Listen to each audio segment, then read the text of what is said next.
比起现在的 HF 基本上不给配件。你知道以前的 HF 配件有多良心吗？你看1、2、3、4，光龙塔罗斯的面罩就给了4个。嗨，帅哥，给个3连呗！哎，今天我们来看的这一个远古老物呢，是2011年的东西了。这个呢是叫顶点电王，不过我还是喜欢叫它高潮电王。以前的盒子都是像这样，是个大方盒，然后呢里面的内容物是非常丰富的，而且呢价格也很便宜。你嫌人家老，人家还不嫌你穷呢。毕竟呢我们想要的电王呢，虽然说4大基础形态都齐了，但是顶点还有列车都没有出。你指望真古雕出顶点还有列车呢，得等到后年马月呢，所以说先买一个 HF 1.0 也行。我这个呢是从上海一个中古店买的，我看和闲鱼二手差不多嘛，这个160到手还行，全没无损的。1.0 呢，虽然说配件给了很多，但是手型很少，只有2对半。然后你看，这全都是各种武器，还有各种不同的替换件，然后就是2个车票。让我们拿出来主体看一下。1.0 呢，最大的问题就是它的身材实在是太丑了。你看它这一个呢，腿比真古雕长这么多，还比它瘦了很多，所以说这一个腿型就看着是不美观。然后你看上半身呢，胸甲做的太小了，然后这一个腰也是太细太长了，然后就是脖子太长，头太小。但是呢，你看整体身高竟然和真古雕一样高，并没有因为是 1.0 会变得小一些。总之就是 1.0 的体型实在是过于美型了，对吧？大长腿、小蛮腰，再加上巴掌脸。不过呢，整体它是不会这么受住的，因为它还没有穿上装甲呢。之所以会给你这么多龙塔螺丝呢，就是因为它这个龙塔螺丝呢，可能是这样在胸上，也可能是在胳膊上，也可能跑在这个腿上，它是可以移动换位的。所以说呢，当你不在胸上的时候，跑到这里了，这里就需要换上这么一个零件。肩膀也是原本左右各装了一个翼魔神的面罩，但是呢，当它翼魔神的面罩跑到其他地方的时候，也是需要换上这么一个没有这个洞的遮羞肩甲来替换上。这个零件的插拔还是挺紧的，这里是一个滑槽，左右各有一个，这样卡进去的，很紧。我的建议就是就这样吧，就装上这一个。反正翼魔神的面罩不装在这里的时候，露出来这么一个洞也无伤大雅。装上的话就是像这样一个头，然后胸口也是我们给它换上龙塔螺丝，把这个一转就抠开了。虽然电王的基础形态长得挺抽象的，但是这个形态不得不说还是非常帅气的。与其说时光的三阶是致敬的3位一体的亚基陀，不如说就是这一个嘛。毕竟它也是左右肩各有一个头，然后就是胸口一个头。但是比起3阶抽象的造型，这一个明显要帅了很多很多。虽然它不是最终形态，但也是值得买的，因为它浑身的配件玩法实在是太多了。它的重量方面呢是46克，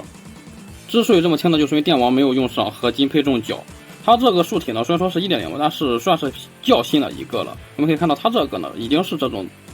很接近于 2.0 的胯部了。你看平转关节的下拉关节是一样的设计。所以正是因为这一个胯呢，很多人就以为电王的 HF 就是 2.0 树体，就有很多人看到电王那个 KO 的降到了30来块，就想着让我去评测。天天好多人吹烦死了，我在这里统一回复一下，电王呢它是 1.0 的 HF， 虽然它的胯是很接近于 2.0 的，而且呢但那个 KO 它是套的雷杰多空我的关节，并不是像这样的关节，所以说那玩意儿没法玩，没办法修。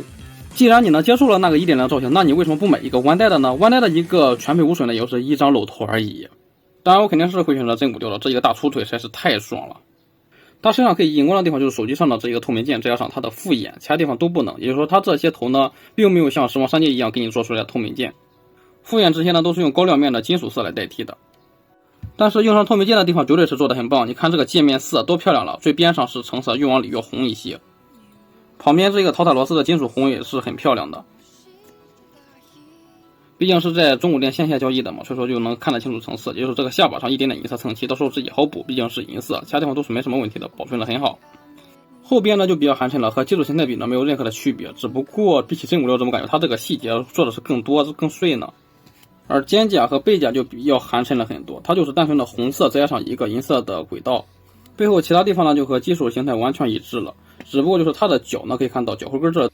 涂装是从银色升级成了金色。而四肢呢可以看到它也就是在这一个胳膊的侧面多了一个轨道，然后呢其他地方都是一样了，只不过就是把这一个正反面的这个银色涂装给阉割掉了。手也是一样的，然后这个腿也是和胳膊一样的情况，也是一样的造型，只不过是多了这么一个铁道，只不过延伸到了膝盖就结束了，小腿就是一样了。而胸口呢就是和刚才看到的肩甲还有背甲一样嘛，只不过是更加的四通八达一些。然后就腰带这里呢是插上了一个手机，这一个透明件是很漂亮，但是里面啥也没有，就是一个连接装能够透过这个透明件看到。这些分色倒是都有做出来，只不过它这个腰上挂的武器的话是几乎纯黑了，就是露出来一点点银边，还有这一个蓝边。那些红光银印呢是全都偷走了，上面的细节分饰少了很多。可动方面呢，我们可以看到低头没有，抬头幅度一般，转动没问题。胳膊的平台呢能够达到接近100度，大风车没问题，就是有点生涩，然后大臂的平转。曲轴的话是能够达到100度左右，手腕非常灵活，只不过偏紧。胸部前倾后仰幅度比较一般，然后这里是偏松，转动没问题。然后我们把下拉关节拉下来 ，1.0 呢它就是幅度更大一些。然后侧踢的话是能够轻松1字马的，前踢也能轻松90度，后踢45度，非常紧，大腿根的平转。然后这一个屈膝能够接近180度，脚腕向内向外幅度都不错，脚尖可动。一圈把玩下来之后呢，我的感受就是除了腰腹部偏松之外，其他地方都是偏紧。手型方面的话是一对五指方程手，还有一对这一个武器握持手，最后还有一只右手的车票握持手。车票的话就是给了你一个打开还有一个闭合状态的，都是只有细节没有任何的图案。武器的话是给了你2把，一把就是这一个普通状态的，就是陶塔罗斯的圣剑，只不过也是没有那些遗印都没有换出来。另外一把呢就是大招状态的，就是剑刃飞出去了嘛，只不过它没有给你支架，也没有给你特效键连接，有一些遗憾。因为它的武器是腰上这4个挂件组成的嘛，所以说你要是拿武器的话，就需要把这2个给拔下来，然后再装上它给你的这一个替换的空白边。最后没介绍到这些配件呢，就是替换在身上的这些头部装甲嘛。为了方便展示呢，我们就全部给它装上吧，不管它这个严谨性了。只不过装的时候呢，胸部只能2选1，因为有这一个张开嘴的龙塔罗斯，还有一个没张嘴的。那我们就把这一个张嘴的替换上吧，不然的话就显得身上的这个龙塔罗斯太多了，因为它张嘴的话就看不清脸了。替换的话倒也不是特别麻烦，就是把这些零件都换一下就行。好的，装好了，我们可以看到除了肩胛还有胸之外呢，就是这一个小臂上一个，手上一个，大腿上一个，膝盖上一个，小腿上一个。不过乌龟头呢，它只给了你一个，所以老龟的话，你只能是从肩胛还有这个小腿上选的一处进行安装了。乌龟之所以都兼容，除了接口一样，最重要的就是它这一个耳朵呢是球形关节连接的，所以它这个角呢既可以像在肩膀上一样作为一个装饰物，也可以像这样作为一个尖尖进行踢人的时候背刺。虽然说它没有多给一个老乌龟有一些遗憾，但是呢，我们可以用蓝凝胶把这个多余的龙头给粘上面去啊，这样的话就肩胛也圆满了。